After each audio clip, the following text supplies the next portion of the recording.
Joining us is our resident film critic, Michael Snyder. Today he's going to talk about the following movies: Project Almanac, Black or White, Wild Card, Mordecai, The Boy Next Door, Black Sea, Cake, and Song 1, Project Almanac. Oh, Project Almanac is a low-budget sci-fi film with kids. It's all about a high school student with his buddies who find blueprints for a time machine, essentially. They aren't sure what it is. And I love time travel movies, and I enjoy teen angst, so I was a good target for this thing. It kind of seems like a hybrid of the low-budget sci-fi film Primer and kind of an update of The Breakfast Club or some other John Hughes film. The plot's clever, a little implausible, and it runs a bit off the rails as they start jerking back and forth in time and trying to change things, not necessarily for the better. The young actors are good until they start doing what smug teens often do and get on your nerves. And as the film progresses, there are plot holes that start opening up faster than you can say. The butterfly effect, or Doctor Who the hell came up with that? But it worked okay as a bargain matinee or a streaming VOD diversion, I think. Some people will like it. All right. Black or White? Black or White is a new film produced by and starring Kevin Costner, and it's one of his better movies of the past 10 years, which maybe isn't saying much, but I thought his performance was actually better and more believable than the occasionally over-the-top antics of his fellow Oscar winner Octavia Spencer, who co-stars here. Costner plays the white grandfather and well-to-do lawyer with a drinking problem who, due to tragic events, becomes the sole guardian of a super adorable biracial granddaughter. But the little girl's black grandma wants to bring the kid into the loving embrace of her extended family in South Central L.A., and that family includes the kid's long-absent drug addict ex-con father. Trouble comes onto the horizon. A custody battle ensues. Sparks fly. The courtroom is rattled. Epithets are hurled. Tears are shed. Still, you know what? Not bad for this kind of film. I thought it was rather moving in places, and I thought Costner was right on the money. And the little girl, oh my God, the little girl is spectacular. I believe her name is Jillian Estelle, and she is wonderful. Also, Bill Burr, who is a fine comedian, plays Costner's colleague and best buddy. Bill Burr is not a fine comedian. He could possibly be the best comedian working today. Our friend Bobby Slayton loves him. Robert Smigel was just singing his praises. Bill Burr's pretty amazing. I think saying fine comedian says, plenty right there. I love his work, too. Wild Card. Well, Wild Card features Jason Statham, and he's back as Jason Statham, the ass-kicking, near-indestructible action movie star, whenever he's on screen, even if he's playing a Las Vegas bodyguard here, a guy named Nick Wilde. This is a fun-at-the-time, forgettable remake of a forgettable 1987 Burt Reynolds action thriller named Heat, not the Michael Mann film. The director, Simon West, who did Con Air and The Expendables 2, so chew on that for a second. The screenplay is by William Goldman, who wrote Marathon Man, The Princess Bride, Butch Cassidy, and the cast features Sofia Vergara, Stanley Tucci, Michael Angarano, Anne Heche, Hope Davis.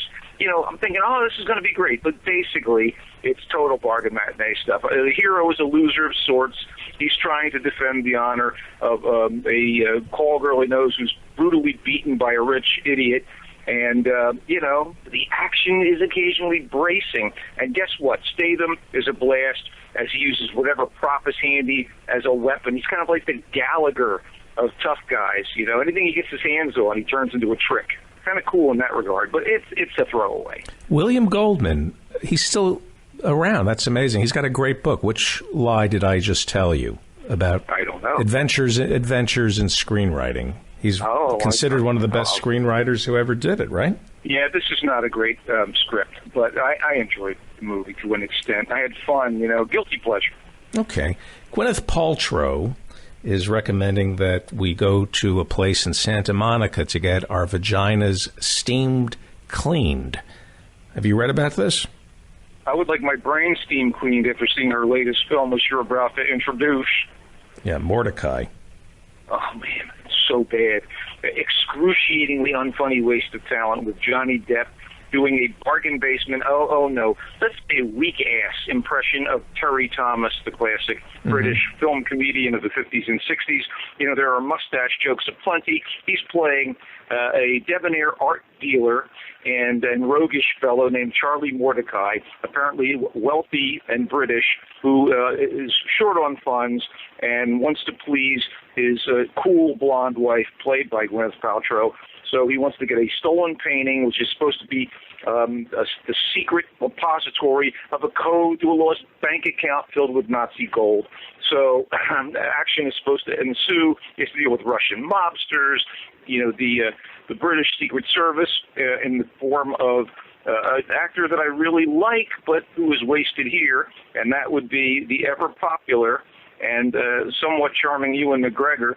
You even get Olivia Munn, Jeff Goldblum, Paul Bettany plays Mordecai's bodyguard. Oh, and it's so awful. Directed by David Koepp, who has written some okay films. This is just awful. Does it still hold true that any movie that comes out in January, the studios don't have any faith in? Well, if it's a studio film, it's generally the case, but there are occasionally good things that peep out, and usually there are movies that have popped open for a week in Oscar consideration and eligibility runs in December that are then opening wide in January, and they do give you some quality. Selma opened wide in January, for instance. And robbed by the Academy. David Oyelowo should have been nominated Unbelievable. for Best Actor for sure. It was a slam dunk. It was a slam dunk that he was going to get nominated. Ava DuVernay for director. Ava DuVernay, unbelievably well done. Anyway, Mordecai, terrible. And this next film, terrible. The Boy Next Door.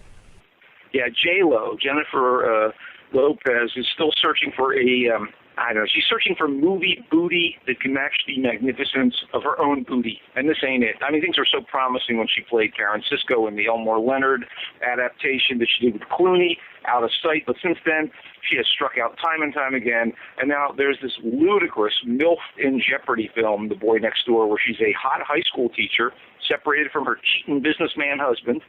And she's also the hot mom of a teenager. But oh no, she gets entangled with the new neighbor boy, supposedly older teen, who was purportedly left back a year or two and is now attending the same school where she teaches.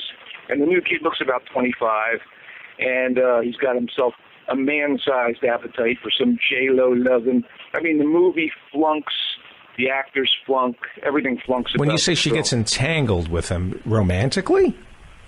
Physically, romantically, sexually. Oh, it's so bad. But wait, how old is he in the movie? He's supposed to be like 18 or 19. He's like, well, he's left back a year or two. He looks about 25, maybe 30. That's an interesting idea. I'm going to go see that movie. Please. I like the conceit. I beg of you. I like the conceit. Don't be too conceited about it. Kristen Chenoweth is in this. It's okay. Awful. Yeah. It's awful. I better make up my own mind about this movie. Black Sea. Fine. Black Sea. Oh, Black Sea. Well, this is not the hip-hop version of The Love Boat, despite the title. Anyway, the director of The Last King of Scotland, Kevin MacDonald, gets together with the buffest, meanest, toughest version of, wait for it, Jude Law ever. Jude Law is fantastic in this, and truly menacing and a hard guy. And they produce an edge-of-your-seat thriller about a deep-sea treasure hunt. And it actually owes more than a bit to some great submarine adventures in cinema history, as well as the classic novel Moby Dick and that kind of brave mania of its obsessed Captain Ahab. But it stands on its own as a rockin' good action movie with a submarine seeking a cache of gold, Nazi gold. It seems to be a theme this week in the depths of the Black Sea. Oh my God! And everything goes to hell on the. So it's a good movie. Fantastic! I totally right in my wheelhouse. Really enjoyed Black Sea. Michael says, "Go see Black Sea." CC. Jennifer Aniston, Cake. Did she get nominated for this? Because this was her. Yeah, I know. This is her Oscar bait, right? Yeah, it was supposed to be Oscar bait. She is kind of uglified with scarring and no makeup, and she plays a woman who suffers from chronic pain, mental, physical, etc. It's a low-budget drama, and maybe her best work as an actress since The Good Girl, which was quite a while ago, 2002, and she's got serious problems, and she goes to a chronic pain support group and she learns of the suicide of a woman in that group, played by Anna Kendrick. And that woman's ghostly presence begins kind of haunting our heroine. And Felicity Huffman's in the film, and she makes Aniston's character makes bad choices in terms of, shall we say, romance. Right. And she's constantly plagued by the image of the suicidal colleague from the pain group. It just sort of eventually kind of loses momentum. I mean, again, it's a good performance on her part, but it's not a great film. It loses momentum, kind of like her engagement to Justin Theroux. Did you have to go there? Very quickly, song one.